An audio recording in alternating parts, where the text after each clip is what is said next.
Bardzo jest mi miło, że możemy Państwa gościć na naszej...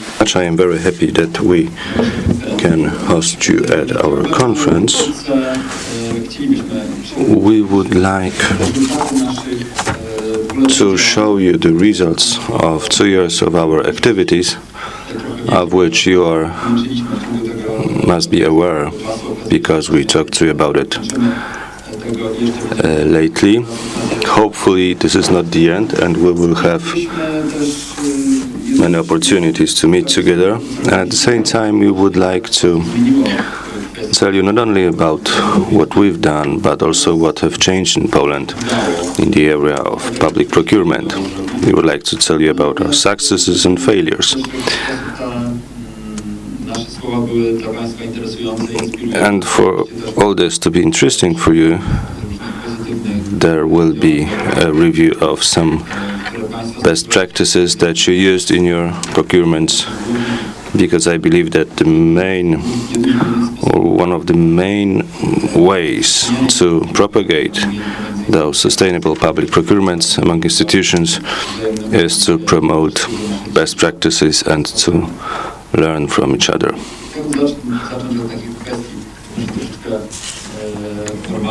I would like to start with some formal information. Our project was a part of the project Citizens for Democracy, financed from the European Economic Area. I would like to say a few words about our activities, about the project itself, about our advocacy, about what we learned during our monitoring. Then we would like to show you some best practices, as well as recommendations that will be the starting point for discussion during one of the panels concerning best practices used in Poland and abroad to promote sustainable public procurement. Our project was not a research project. It was not about monitoring the public procurements in Poland. This project was about advocacy. We wanted to promote certain practices, but at the same time we had some monitoring in order to know what happened in this area and also to have some basic concepts, for basic information for our discussion. So the aim was to increase use of sustainable public procurements in Poland and also to start dialogue with representatives of public institutions in order to promote best practices. On the other hand, we wanted to take part in the debate concerning public procurement, and I believe that this objective was reached, at least partially. I believe that during those 2 years, when we started monitoring the debate about sustainable public procurement in Poland, developed dynamically. We started in March 2014, up until now, March 2016, and then we monitored the use of sustainable public procurement. We monitored web sites of 80 public institutions in Poland, either governmental, local governments, and in addition we issued 2 reports summarizing the outcome of this monitoring efforts. Now we are going to publish the 3rd report, and later on I will tell you about our team, support team. We also organized several meetings and interventions. Now I would like to tell you about our team. These were 4 collaborators who worked in our name in 4 cities. Mrs. Urszula Panicz in Poznań, Mrs. Joanna Lewandowska in Katowice, Mrs. Maria Niewiadoma in Wrocław, and Mr. Łukasz Szymiński in Kraków. These people were selected by us in open recruitment procedure. We have not worked with them so far. They simply answered our advertisement. They proved to be great people, and we worked together perfectly. And unfortunately, because this is just a working day and they have other duties, they could not come today.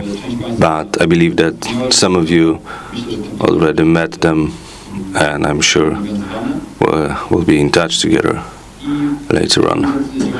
So we'll start with the advocacy. It's not always well understood. It's about talking and promoting sustainable public procurement. And in this area, we organized 5 roundtables in all the cities that were covered by our project. They were organized together with the Friedrich Ebert Foundation,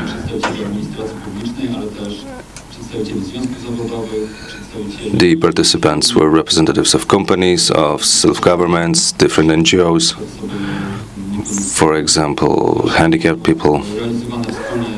In Warsaw, it was organized together with Solidarity and with support of municipal office. In Poznań, it was under the patronage of president of the city. In Wrocław, it was under the patronage of Professor Andrzej Gospodarowicz from the university. And in Kraków, it was under the patronage of Professor Banyś. Other type of our actions was interventions, meaning that in a situation where it was obvious that sustainable public procurement could be applied, but the contracting authority in question didn't do it, then we sent a letter proposing some changes. Usually those letters or suggestions were well received, and they became a starting point for some positive change. For example, the institution, the authority, started to analyze different solutions, what could be done. Sometimes the attempts to apply sustainable public procurements they failed, but sometimes they were successful. However, in some cases, those attempts were covered in media. For example, we intervened with the Polish Parliament.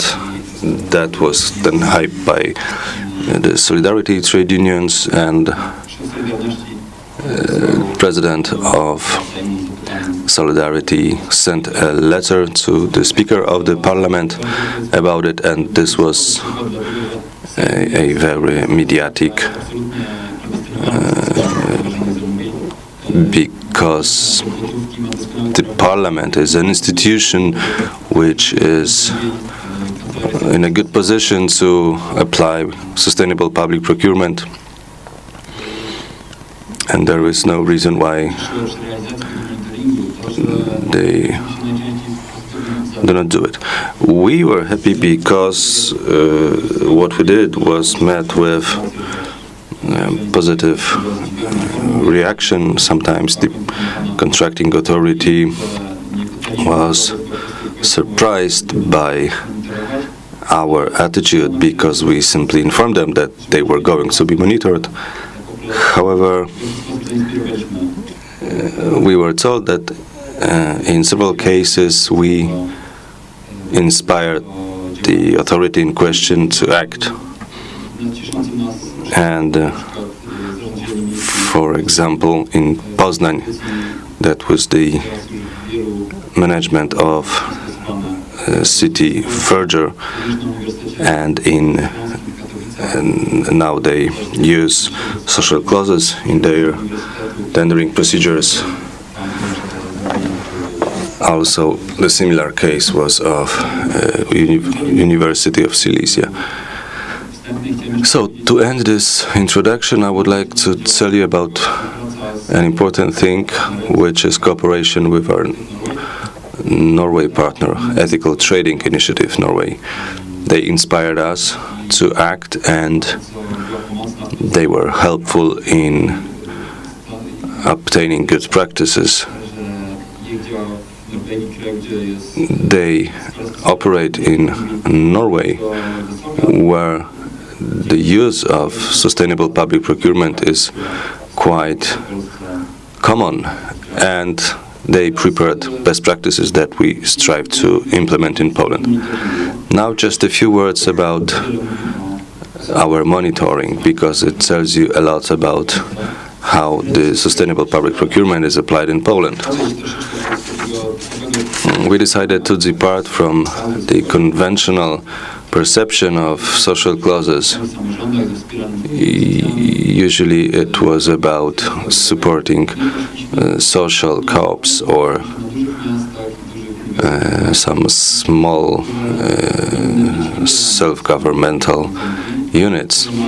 However, we focused on cities, we focused on large contracting authorities, which usually have good money, and they have trained staff to deal with public procurements. We worked in Poznań, Warsaw, Wrocław, Katowice, and Kraków.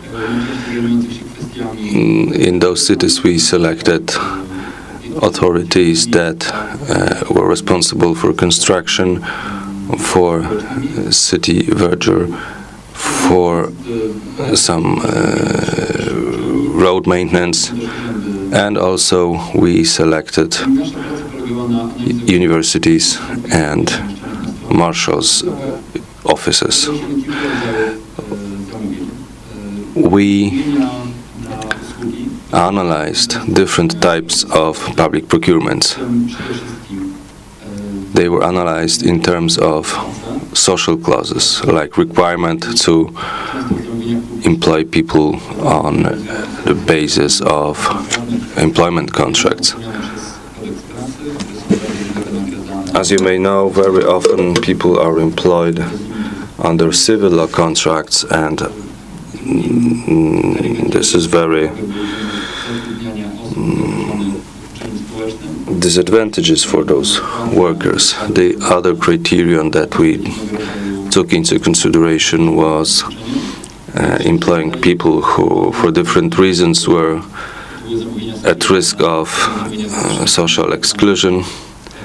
And the third criterion was about employment of handicapped people.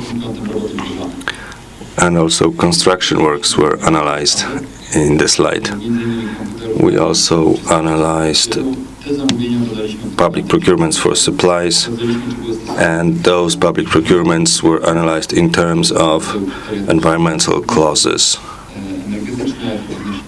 like thermal efficiency, power efficiency, and different ecological solutions. And now I would like to ask Marta to talk about this subject. My name is Marta Czapnik. Now I will talk about selected results of our works. As my colleague Tadeusz said, we analyzed several thousand procurements, about 2,500, and they were monitored in 80 contracting authorities throughout Poland. We also analyzed more than 1,000 tendering procedures, out of which and 800 was monitored in terms of ecological environmental clauses. we are now closing our last report, so this is the explanation of difference between 2,500 and 1,800 of monitored procedures. Now I would like to tell you about the environmental and social aspects working in practice. From the technical point of view, this presentation you can find in your files, and it is also available on our website. So,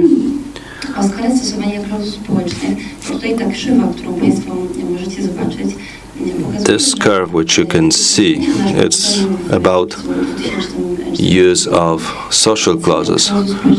When we started our monitoring in July 2014, you can see that this ratio was very low. Now you can see that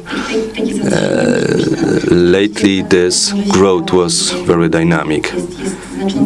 You may see this increase, but those social clauses are used by the contracting authorities in a very incoherent way. In large procurements, those clauses are applied only to parts of those procurements, only to part of the staff. However, our monitoring was comprehensive in a way that when only a part of the procurement was subject to social clauses, we categorized this procurement as sustainable. This is due to the fact that this topic is only at the beginning of its promotion, and that's why we use this attitude. Those social clauses were not only about employment under employment contract, but also about industrial safety, or obligating the subcontractors to pay their workers. It may seem obvious, but it's not always the case. So here you can see certain trend. It is also strongly related to certain legal changes and the recommendations issued by the former Prime Minister Ewa Kopacz. Here you can see changes in 2014 and 2015. The lighter green is 2014 and the darker green is 2015. And here you can see that this change is quite visible, it's quite substantial in all types of public procurements, beginning from care of elderly persons up to maintenance of cleanliness. You can see that the change is of at least some dozen %. However, we should not be overly optimistic because it is still small percentage. You can see that, for example, in the case of care of elderly persons, you can see that this is a growth of by 30 percentage points. However, this is due also to limitations on our side, because in different cases we were able only to analyze a part of public procurements, because only a part of public procurements were published in such a way that we could have all the information. However, when you take a look at this trend, you could be quite optimistic about the future of its development. So we are satisfied with what happens in security and the maintenance of cleanliness, because these are those areas that were usually subject to the worst practices in terms of employment, and now it's getting really better. As you can see, here are the types of social clauses that are used. You can see that the largest percentage is are those public procurements where there are no social clauses used. However, this percentage is getting lower. Those sustainable public procurements are those that are quite often related to industrial safety, the requirement of payment to subcontractors. This is becoming more and more popular. And we are also satisfied with the fact that the public authorities, the contracting authorities, apply the requirement of employment under employment contracts. It's reaching nearly 10% now. And I hope this is going to be a good starting point for using those social clauses in 2016. As Tadeusz said, we monitored several cities and also public authorities, central public authorities located in Warsaw. And here I can show you a certain trend. The trend is that those central authorities look quite well. In a little bit more than every third public procurement, those social aspects were included. But here we included also those aspects that were related to industrial safety, for example, and this industrial safety is obligatory anyway. You can see that public procurements in Wrocław and in Kraków with 6.55 and 12.33 look bad, and Warsaw, Katowice or Poznań look a bit better, but still they are still quite below the average. It's every fifth or every sixth public procurement. So far there is no ground for being optimistic. As for applying socially responsible public procurement in universities, Warsaw is the best. Why universities are important? From our point of view, they should be the initiators of the change. And in several cases that we described, like University in Poznań, that was accused of violating employee rights with respect to their subcontractors. Those were the cases that prompted us to work specifically with those universities. And here, as you can see, Warsaw is quite good against its competition. Not that this image is good in general terms. However, when you take a look at Wrocław, at Katowice, and Kraków, they do not even reach the threshold of 10%. Now, municipal authorities.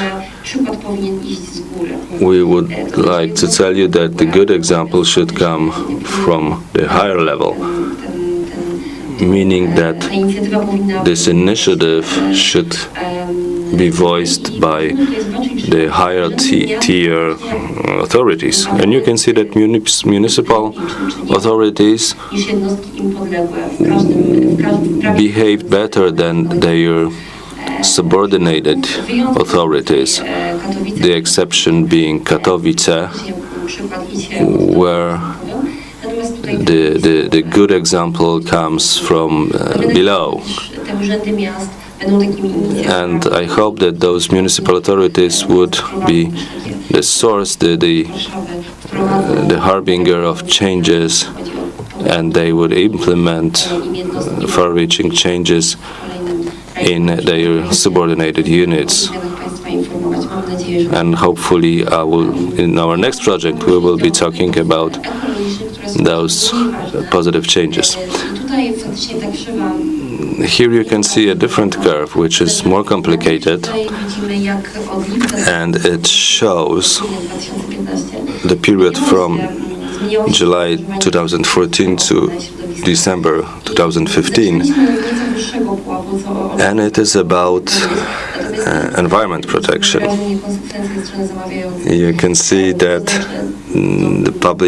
the contracting authorities are not coherent, meaning that there is progress, but there is regress as well. A part of those public procurements included sustainable environmental aspects only partially, as it was the case of social clauses. For example, in a large public procurement for IT hardware, only 10% of that hardware would be subject to green clauses, but in that case we would qualify that procurement as being subject to environmental clauses. So this nearly 50% that you can see in December 2015 is showing you the trend, but still we are afraid that there might come a regress later. As for types of environmental clause, the main type is absence. More than 70% of public procurements in general have no environmental clause. But this changes, and GBP criteria are becoming more popular because they are easy to use at different stages of implementation. But still, as far as combustion standards, efficiency of use of energy, or evaluating the costs of life cycle of a product, they are very rare, around 1%. I think this can be food for thought for you, because I believe hopefully this is going to develop and we will talk more about it. As for environmental clauses in 2014-2015, you can see that they were quite common in office hardware, office and IT hardware, but this is due to the fact that we were quite liberal in qualification, meaning that, for example, Energy Star standard is quite popular as environmental clause, though it might seem obvious that it should be used. As for vehicles, it's getting a standard, it's becoming a standard. Other solutions that were easy to implement, like in the case of paper and copying paper, you can see that the materials that we printed are environmental friendly, so they are subject to those standards, and the price was not higher. So we are encouraging you to take this standard into consideration in your projects. As for using environmental clauses in different public procurements, you can see that central authorities are the best here, and cities like Wrocław and Katowice lag behind. Here you can see the universities, the results of Kraków, Warsaw and Poznań reach nearly 50%, and in case of Wrocław it's only a little bit more than 6%, so there is a room for improvement. In terms of municipal authorities, the environmental clauses are used more often in the subordinated units, like it is the case of Warsaw and Katowice. It's quite visible here. Kraków, Poznań, and Wrocław show that those standards, when they are imposed from the higher tier authorities, they are used and applied only in that case. Here you can see the data from January to December 2015. Now let's move on to model social clauses. When we talked with the authorities, we usually came to a conclusion that there were no model clauses that might be easy to use. Those clauses may increase the price, but usually they would also increase quality. So we didn't want to show any innovative examples, but we wanted to show you something that were already used in practice. The Municipal Office of Śródmieście in Warsaw, they had a public procurement for security of security services, and this is the area which is at risk of pathological solutions. And here you can see that at least 35 security agents should work under employment contracts. I hope that trade unions representatives could talk about it, because it's a very good example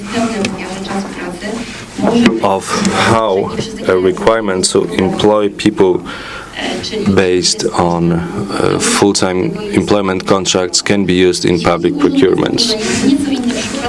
Another example, smaller scale, the municipality of Poznań, and this is for catering services for families. The requirement here is to employ an unemployed person under an employment contract. In the evaluation of the offers, the purchasers promote companies that will employ a higher number of unemployed people. I think this is a very positive example that can be successfully implemented by you too in the future. This is an example from Poznań, a fair trade city. The state labor inspection, we did not monitor this institution, but it is still a very good example. For cleaning services, this is also an area which is at risk of pathologies on the labor markets here. The purchaser requires the contractor employ everybody involved in the activities of the company under an employment contract. So not a certain percentage, but everybody must be employed under an employment contract, and the share of employment must be fair. So it means if a full-time is required in view of the task of that person, it must be a full-time employment. And here it excludes the possibility to employ people under an employment contract for 50% of the time, and the other 50 would be under a civil contract, which is also a pathology. This solution promotes sustainable solutions, and we are very glad to be able to show you this very positive example. I would also like to add that in this procurement we promoted environmentally friendly, attested professional cleaning agents. So this is a very good example of combination of different aspects. And now I'd like to give the floor to my colleague who's going to talk about green aspects a little bit more. Thank you very much. I will continue with examples of best practices focusing on environmental challenges. We have a couple of examples. Some were very simple, like this example from the Silesian University. It is the procurement for catering services. The requirement applied here was to use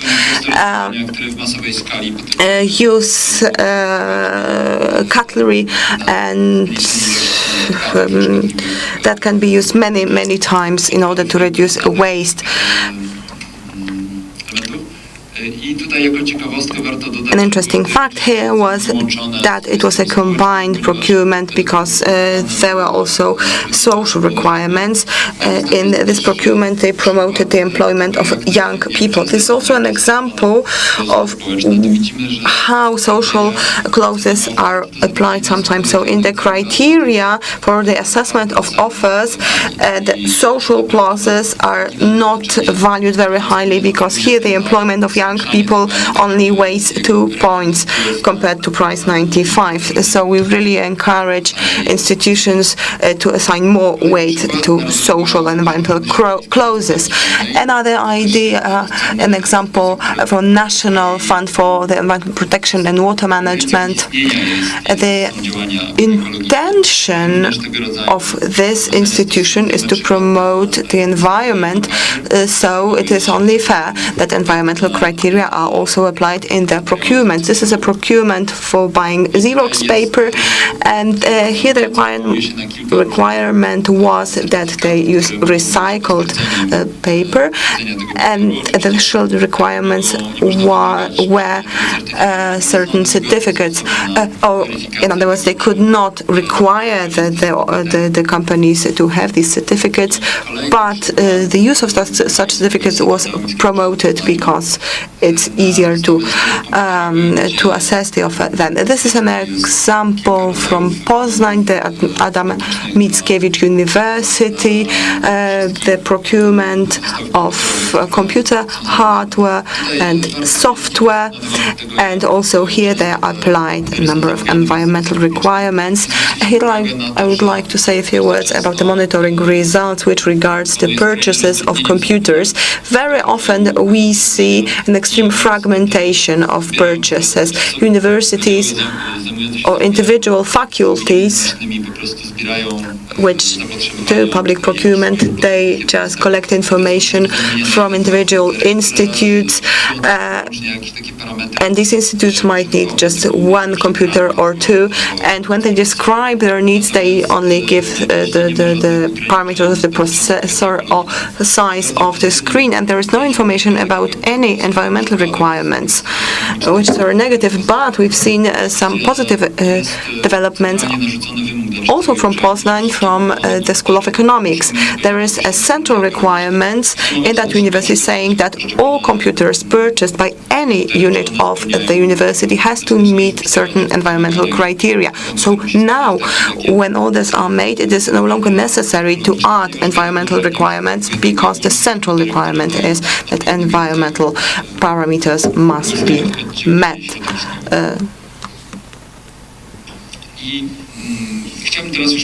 And now I would like to move on to the conclusions and recommendations from our project, and at the same time open the first panel, which we are going to start in just a few minutes. This is a short summary of our activities. These are our conclusions and recommendations. So what have we been able to establish, to find out, and what should be done in order to see some positive developments. I have to admit that you don't have this slide into your conference materials, but it will be available on our website for you to download. But still, I would like to discuss this slide right now. This is what we have found as a result of our monitoring. We've seen a huge increase in the interest in these subjects among the public. We've seen the growing interest in the media during our monitoring activities. Many times we have been contacted by the media. The media reported about our activities several dozen times. Of course, this was caused by the fact that we are working in a professional way, but it is also a sign of a growing interest in these subjects in the wider public. When we started 2 years ago, we were the first institution that worked in this field. Meanwhile, there are a couple of other organizations, for example, Solidarność Trade Union or the Leviathan Confederation of Employers. They are active in this area too. The LaSalle Center as well. Today, a little bit later, we will have the chance to hear about the results of their activities. So we have seen that something is changing, that this topic is becoming more and more popular, and that it is becoming more and more clear to everybody that such clauses need to be applied. And now we no longer ask whether we use such clauses, but how we use them. We are very glad about this development, and we are also very glad to see that the scale of using such clauses has increased. In terms of percentage, this growth is happening, but unfortunately we also see that not opportunities are being used. For example, if we include the criterion that employment contracts must be used, but assign a very small weight to this criterion, we cannot consider such an example to be an example of a good practice. So there are some improvements, but they are insufficient, and especially in the field of green criteria, and unfortunately we see repeated examples of infringement of the labor law. So despite the fact that social criteria are included in many procurements, we still see example of people who have to work for 5 zloty an hour.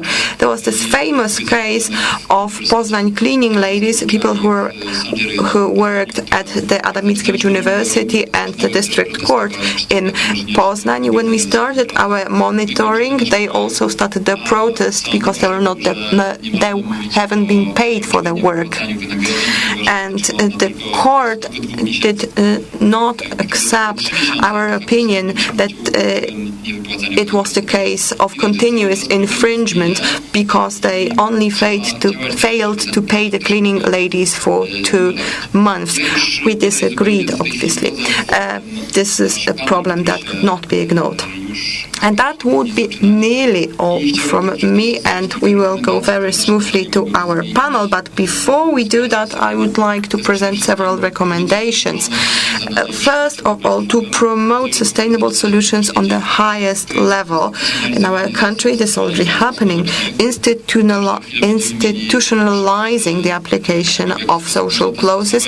We will soon hear examples of how this can be done, how it is done in the municipality of Warsaw and Częstochowa.